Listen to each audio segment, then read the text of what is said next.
Hi, it's Lexi. Today is January 27th and tomorrow will be the first full moon of 2021.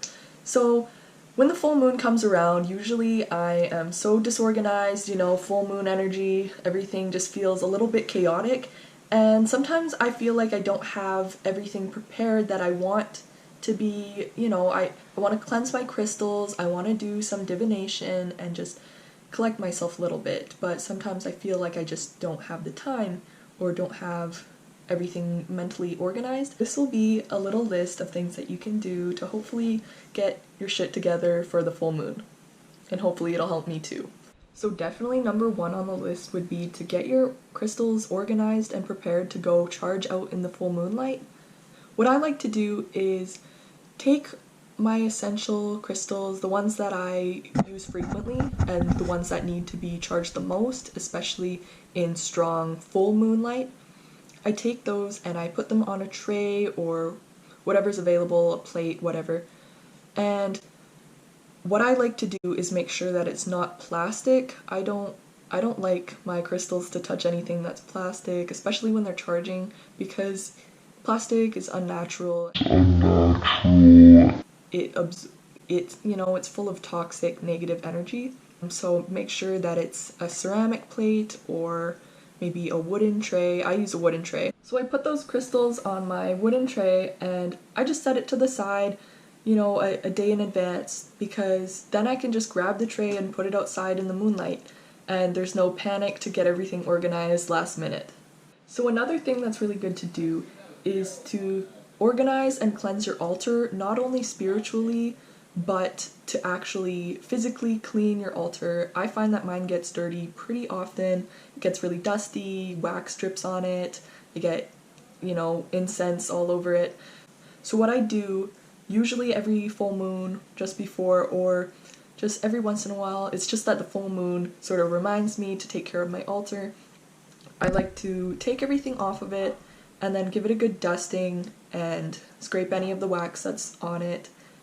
Then I put everything back and make sure that it's organized. The more that you take care of your altar and put that positive, clean energy into it, the more it's going to feel like a safe place to be performing any of your spells and meditating.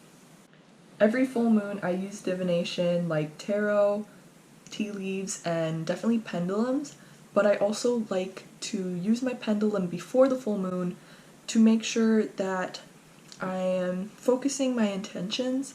I like to use it asking questions that help me narrow down exactly how I want to use my time with the full moon to figure out exactly what my intentions are. Even though I know them, I like to use the pendulum to really bring them up from my subconscious. I finished using my pendulum and I really figure out what my intentions are for the full moon. I like to get my spells ready if I'm deciding to cast spells, whether they're spell jars or written spells. Personally, I find that writing your own spells makes them a lot more effective because it's really coming from within. Instead of using something that you saw on the internet or Pinterest, you can definitely use those for inspiration though, but yeah, it feels more personal that way if you're writing them yourself.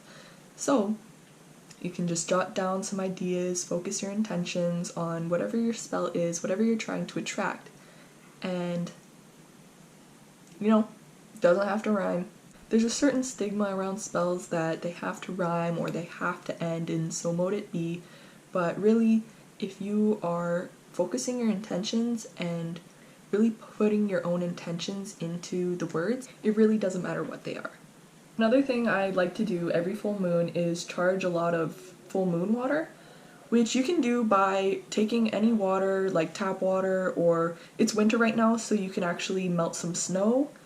So basically you can just gather up some jars from around the house and make sure that they're glass jars and not plastic. Once the full moon is out, you can just put it under the full moonlight and charge your full moon water. So lastly, something that you can do is pretty much anything that's new to you that could help you have focus in your spiritual journey, which could be meditating if you haven't tried that before. So yeah, I definitely suggest trying something new. That's it for this video, so go out and enjoy the first full moon of 2021.